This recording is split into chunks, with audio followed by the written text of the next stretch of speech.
안녕하세요. 제 나이는 60세이고 아들과 며느리가 결혼한 지 4년이 조금 넘었습니다.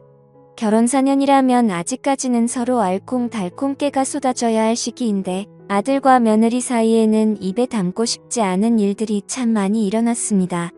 아들도 내 자식이고 며느리도 내 자식인데 그 일들을 지켜보면서 얼마나 마음이 아팠는지 모릅니다. 지금도 그 일들을 생각하면 잠을 자다가도 가슴이 답답해 가슴을 여러 번 내리쳐야 답답한 가슴이 풀리곤 합니다. 며느리는 나의 둘도 없는 친구의 딸입니다.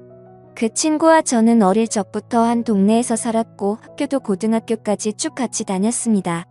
워낙 가까이 지내다 보니 친구라기보다는 자매와 같았습니다. 서로에 대해서 모르는 게 없고 얼굴 표정만 봐도 그날 기분이 어떤지 대충 알아차릴 정도였지요. 우리는 고등학교 때 약속을 했습니다. 우리가 결혼을 하면 각자 아들, 딸 하나씩 낳아서 둘이 결혼시키자고요. 그리고 손자가 태어나면 손잡아 주면서 손자 데리고 같이 놀러 다니자고요. 우리의 약속은 일부는 이루어지고 일부는 이루어지지 않았습니다. 우리가 했던 말대로 훗날 결혼해서 저는 딸 둘에 아들 하나를 낳았고 그 친구는 딸만 하나 낳았습니다.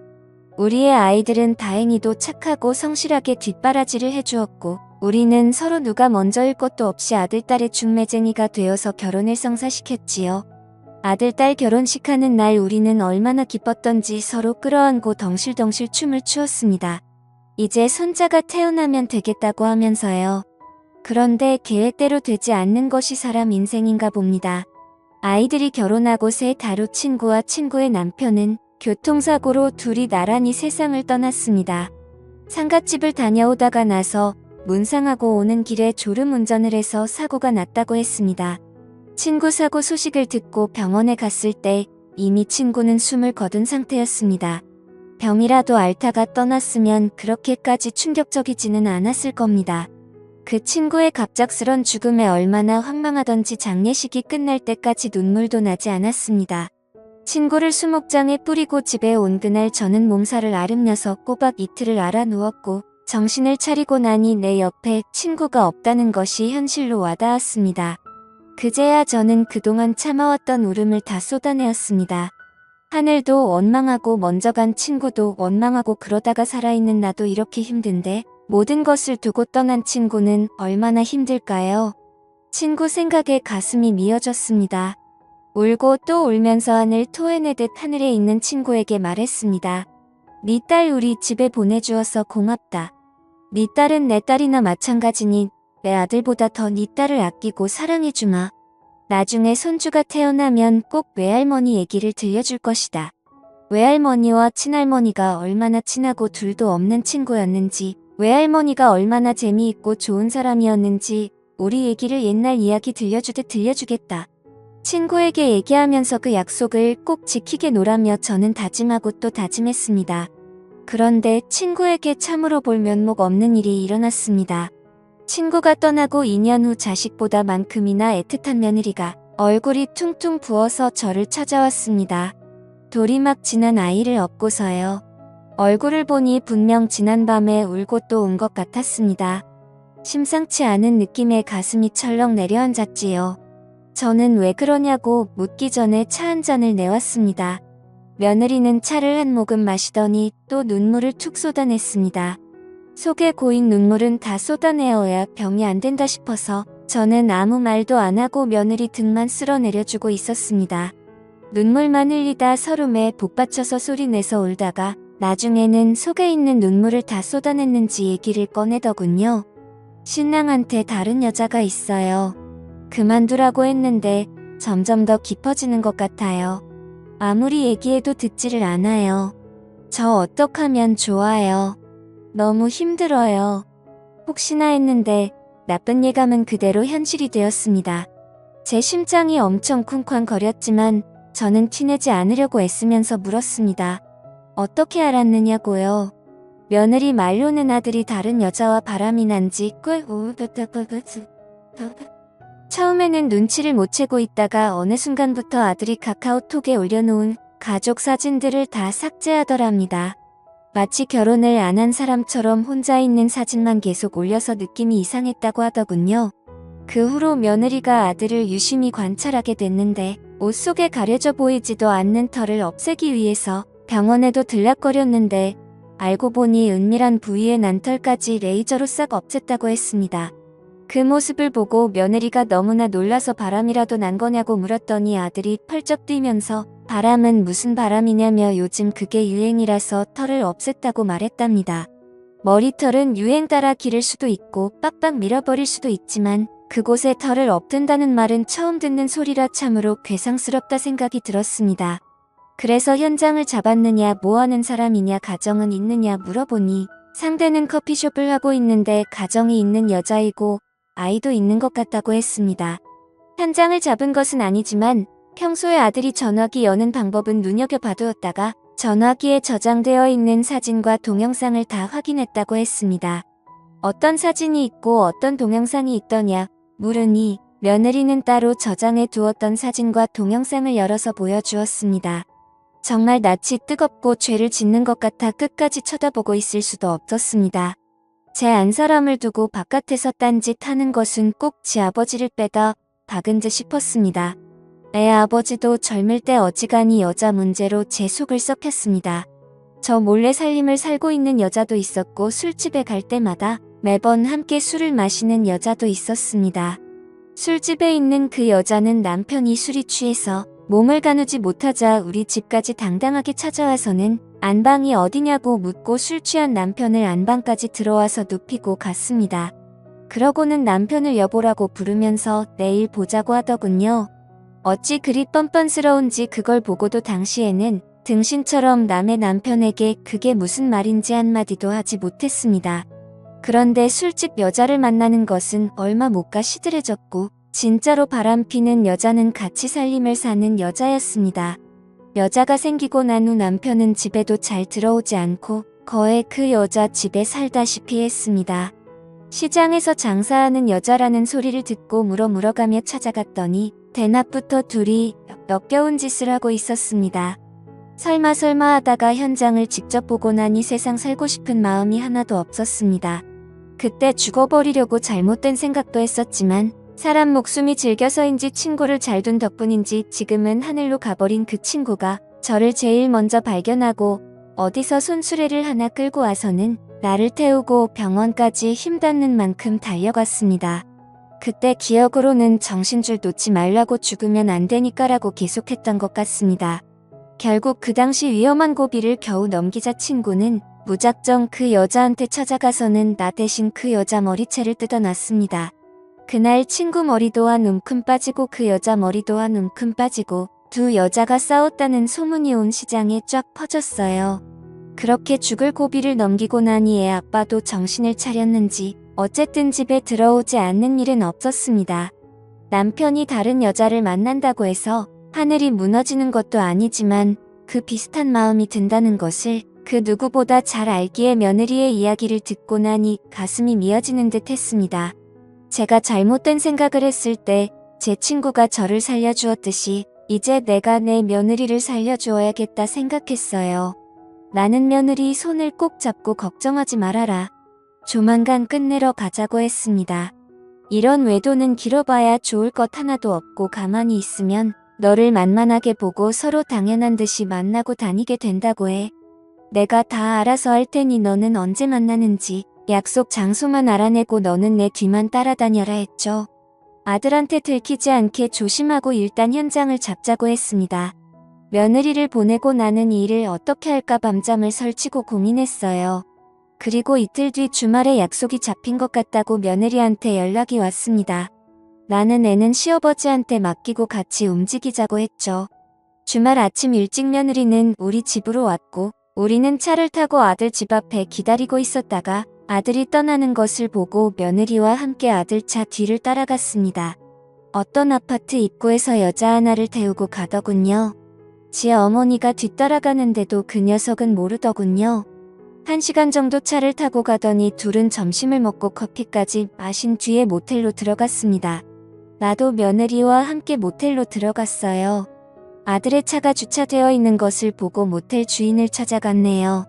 방금 들어간 애는 어디로 들어갔냐고 물었더니 알려줄 수 없다고 하더군요. 모텔 운영의 철칙이라고 했습니다. 그래서 당신께서 제가 지갑에서 돈 10만 원을 꺼내어 주인에게 건네며 말했죠. 이거 받고 난 뒤에 사람 하나 살린다고 생각해 주세요. 며느리와 아들이 바람난 현장을 잡으러 왔어요. 지금 빨리 안 잡으면 젊은 사람들의 인생이 끝날지도 모르겠어요. 내가 왜 내 아들 외도 현장을 잡으러 왔을까요? 우리 손자가 이제 겨우 돌진한 아기라고요. 한 번만 봐주세요. 그러더니 주인은 매우 난감한 표정을 지으면서 그래도 안 되겠다고 하더군요. 자기가 이렇게 알려준 게 소문이라도 나면 손님 다 끊긴다고 말하면서 말이죠. 그래서 제가 10만 원 더 주면서 말했어요. 결코 어디 가서 이 집에서 알려줬다고 말하지 않을 거예요. 내 아들 일이니 가족끼리 조용히 처리할 겁니다. 주인도 내 연배 정도 돼 보이는데 한 번만 봐주세요. 젊은 애가 남편 바람 피우는 걸 보고 있으니 내가 억장이 무너져서 그래요. 한 번만 봐주세요. 그랬더니 주인이 한동안 생각을 하더니 내가 이 일을 40년째 하고 있는데 바람 피우는 사람들이 얼마나 많은지 딱 보면 알아요. 그 덕에 내가 먹고 사는 것은 있지만 우리 바깥 양반도 내가 아는 모텔에서 바람났어요. 지금은 저 세상 가고 없지만 그 인간 죽고 나서도 바람 피우다 내 속 썩힌 건 평생을 따라 다니더군요 라고 말하면서 먼저 앞장서 가더니 이번뿐이라며 다음에는 결코 안 된다고 하면서 2층 복도 맨 끝에 있는 오른쪽 방을 알려주었습니다. 그러고는 돈을 받지 않아도 된다며 거절했어요. 저는 감사하다고 속으로 생각하며 그래도 돈 10만 원은 받으라고 억지로 옷에 넣어 주었습니다. 며느리와 함께 모텔 주인이 가르쳐준 방으로 찾아갔어요. 벌써 안에서는 소란이 나 있는 것 같았어요. 내가 며느리를 볼 낯이 없고 생전에 무슨 죄가 그렇게 많아서 남편 바람난 현장을 본 것도 모자라서 아들이 바람난 현장까지 봐야 하는지 참으로 고뇌스러웠지만 그래도 할 일은 해야 했기 때문에 며느리를 꽉 잡고 내가 다 알아서 얘기할 테니 너는 사진을 찍어도 상관없다고 증거를 남기고 싶으면 남기라고 말하며 문을 조용히 여러 번 두드렸습니다. 그러자 안에서 요란한 소리가 사라졌어요. 그래서 다시 문을 두드렸습니다. 안에서 뭐 하세요? 누구세요? 하는 아들 목소리가 들려왔어요. 저는 계속 문을 두드렸습니다. 아들이 가운만 걸치고 문을 열고서는 저와 며느리를 보고 어버버거리며 당황해하더군요. 가운을 대충 걸치고 나온 아들 얼굴을 쳐다보고 있는데 젊었을 때 지 아버지 얼굴이 얼마나 닮았는지 분통이 터져서 그 녀석의 등짝을 잇는 힘껏 내리쳐버렸습니다. 네가 네 아버지한테 닮을 게 없어서 이런 더러운 버릇을 담느냐고. 네 배우자한테 지은 죄를 어찌 다 갚으려고 이런 짓을 하느냐고. 나중에는 때리다 손목이 다 아파서 신고 있던 신발을 벗어서 등짝을 내리쳤습니다. 그 녀석이 그래도 자기가 잘못한 걸 알고 있는지 때리는 대로 맞으며 가만히 있더군요. 내가 신발을 며느리에게 쥐어주고 너도 분이 풀리도록 때려주라고 했죠. 그랬더니 며느리는 전화기 카메라를 끄고는 제가 준 신발을 받아들고 아들의 등을 내리쳤습니다. 며느리가 아들의 등을 내려치고 있는 동안 아들과 바람난 여자에게로 갔습니다. 가정을 꾸리고 아이를 돌봐야 할 나이에 여기서 무슨 짓을 하는 거냐고 물었어요. 당신의 부모님과 저 남편은 당신이 이러는 걸 알고 있느냐고 물었습니다. 모른다고 대답했어요. 당신의 부모님과 당신의 남편도 이런 일이 대낮에 일어나는 걸 알아야 하니 지금 즉시 전화하라고 했어요. 전화를 못 걸더라고요. 그래서 제가 호통을 쳤어요. 남의 가정에 불을 지르고 너는 조용히 물러나면 될 줄 아느냐고 했어요. 지금 당장 전화하지 않으면 나는 당신을 찍은 사진을 들고 지금 경찰서로 갈 거라고 했어요. 그러면 경찰들이 이 사실을 당신의 가족들에게 알려줄 거라고 말하면서 지금 즉시 전화하라고 했습니다. 그랬더니 아들과 바람난 여자는 무릎을 꿇고 잘못했다고 싹싹 빌더라고요. 저는 물러서지 않았어요. 온 집안을 발칵 뒤집고 잘못한 것을 인정하는 말 한마디로는 끝나는 게 아니라고요. 이 정도의 각오도 안 하고 바람을 피우느냐고. 너희가 웃어가며 붙어먹고 있을 때 내 며느리는 뒤에서 피눈물을 흘리고 있었으니 지금 빨리 전화하라고 했어요. 나는 젊었을 때부터 이런 일을 너무 많이 겪어서 이런 일에 익숙한 사람이니 그냥 넘어가려는 생각은 꿈도 꾸지 말라고 했죠. 그랬더니 어쩔 수 없이 자기 부모한테 먼저 전화를 하더라고요. 그냥 전화하지 말고 영상통화로 하라고 했어요. 그 여자의 부모 얼굴이 전화기 너머에서 보였어요. 나는 그 부모한테 지금 이 현장에서 일어나고 있는 상황을 다 보여주고 지금까지 무슨 일이 있었는지 다 얘기했어요. 그 부모는 너무 놀라서 아이고 한숨만 나는 그 여자에게 남편에게도 전화를 하라고 했습니다. 그랬더니 그건 안 된다고 하더라고요. 그러면 자기가 맞아 죽을지도 모른다고 하더라고요. 맞아 죽든 말든 그것은 그 부부가 알아서 할 얘기고 진짜 죽을 것 같으면 경찰에 전화해서 신변보호를 요청하든지 산에 들어가서 숨어 살든지 그건 당신이 알아서 하라고 했어요. 그래서 빨리 전화하라고 했어요. 아무리 시켜도 전화를 걸지 않아서 저는 그 여자의 전화기를 뺏어서 통화 목록을 검색했어요. 땡땡 오빠라고 입력된 번호가 남편인 듯 보여서 이거가 남편 번호 맞냐고 물었어요. 대답을 안 하고 가만히 있으니 맞는 모양이라고 생각되어 전화번호를 눌렀어요. 전화를 받았더라고요. 지금 당신의 마누라가 모텔에서 다른 남자와 붙어먹고 있으니 빨리 와서 당신의 마누라를 챙겨가라고 했어요. 처음에는 무슨 말인지 못 알아들어서 누구시냐고 그게 무슨 말이냐고 되물었습니다. 그래서 나는 누구인지 알려주고 당신의 마누라가 누구와 바람을 피웠는지 지금 여기는 어디인지 상세히 다 말해주었어요. 그래서 1시간쯤 후에 그 여자의 남편이 도착했어요. 그때부터 또 한바탕 난리가 났습니다. 결국 경찰까지 그곳으로 출동하게 되었고 경찰서까지 다녀온 후 사건은 마무리가 되는 듯 싶었습니다. 그렇게 경찰서에서 나오고 나니 그제서야 긴장했던 마음이 풀렸는지 온몸에 기가 빠져나가는 듯 힘이 풀려서 그 자리에 털썩 주저앉으셨습니다. 바람나는 것이 어떤 것인지 잘 보았느냐고. 이거는 상대 가슴에 상처 내는 것에 비하면 아무것도 아니라고 하였습니다. 엄마도 네 아버지 바람난 것에 상처가 너무 커서 죽으려고 했던 것을 먼저 간 네 장모가 나를 살려낸 것이라고 누구 하나 죽어갈 듯 고통스러운 것이 바람이라고 말했습니다. 그렇게 믿었던 사람이 바람을 피우면 죽지 못해 살아. 그리고 평생 죽는 것만큼 괴롭고 고통스러운 것을 왜 몰라.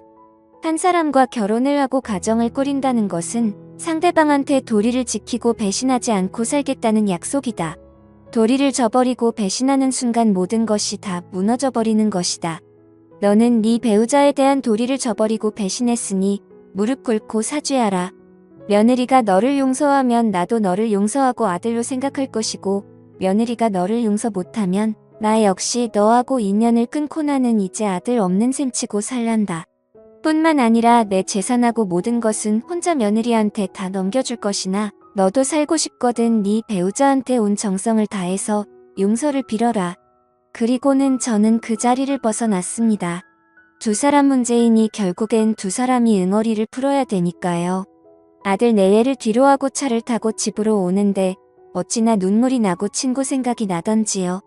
내가 네 딸한테 상처 주지 않겠다고 그렇게 약속했는데 본의 아니게 딸한테 상처를 주었다고 미안하다고 다 내가 부덕해서 그런 거라고 생각했습니다. 그래도 네 딸과 내 아들 앞으로는 마음 잡고 살 수 있도록 네가 한을 내서 도와주라고요. 이대로 끝나면 그 상처는 평생 가지만 둘이 힘을 합쳐서 살아가면 그래도 그 상처가 아물기는 한다고요. 네가 도와달라고 친구한테 부탁하고 또 부탁했습니다. 저는 그날 집에 와서 알아 누웠습니다. 온몸에 기가 다 빠져나간 것 같았습니다. 그리고 한 2주 동안은 잠잠했습니다. 아들한테도 며느리한테도 아무 연락이 없더군요. 저도 연락을 하지 않고 기다렸습니다. 둘이 현명하게 잘 해결하리라 믿고요. 그랬더니 아들하고 며느리가 나란히 우리 집에 왔습니다. 둘이 얘기를 잘 끝냈는지 한 번은 눈 감고 넘어가기로 했다고요. 그리고 앞으로는 평생 서로만 바라보겠다 각서도 썼고 아들이 받는 월급은 며느리한테 다 넘겨서 앞으로 아들은 용돈만 받아 쓰겠다고 하더군요. 그리고 마음 다잡는 의미로 차도 놔두고 대중교통 이용해서 회사 다니겠다고요. 아들 내외는 지난 주말에 장모가 묻힌 수목원에 가서 장모한테도 사죄를 하고 왔다고 했습니다. 다시는 이런 일 없을 테니 용서를 해달라고 했다고요. 그 얘기를 들으니 가슴에 탁 걸려 있던 돌덩이가 내려가는 듯한 느낌이 들었습니다. 저는 아들 내외의 손을 잡고 내 새끼들 잘했다 라고 같은 소리를 10번도 더 해주었습니다. 상대 쪽에서는 이혼하고 우리 아들을 상간남으로 소송을 걸었더라고요. 결국 만져보지도 못한 돈이 1,000만 원을 대출받아서 위자료로 넘겨주더군요. 그 또한 당연히 달게 받아야 할 벌이다 싶어서 아들이 해결하도록 주었습니다. 아들은 월급은 며느리한테 넘기고 저녁에 퇴근하고 대리운전까지 하면서 고생을 하면서 대출금을 갚고 있습니다. 한번 잘못된 선택을 해서 안 해도 될 고생을 하고 있는 것이지요. 바람이라는 것이 참 그렇습니다. 저도 겪어보고 주변 사람들 바람 피는 것도 보니 바람은 순간적인 실수로 지나가는 악몽과도 같더군요. 그 순간에는 바람이야 보드랍게 불어와서 정신을 차리지 못하지만 지나고 나면 그 세월이 너무 허무하고 그렇게 보드랍던 바람은 칼바람이 되어 불어왔습니다. 칼바람이 불고 난 뒤에는 후회해도 이미 늦은 때이지요. 칼바람에 주변 사람들이 다 상처를 입게 되니까요. 그런 것도 모르고 불나방처럼 불길로 뛰어드는 사람들이 많은데 세상의 모든 사람들이 우리 아들처럼 어리석은 선택하지 말고 부디 자기 가족 챙기면서 잘 살기를 바랍니다. 감사합니다.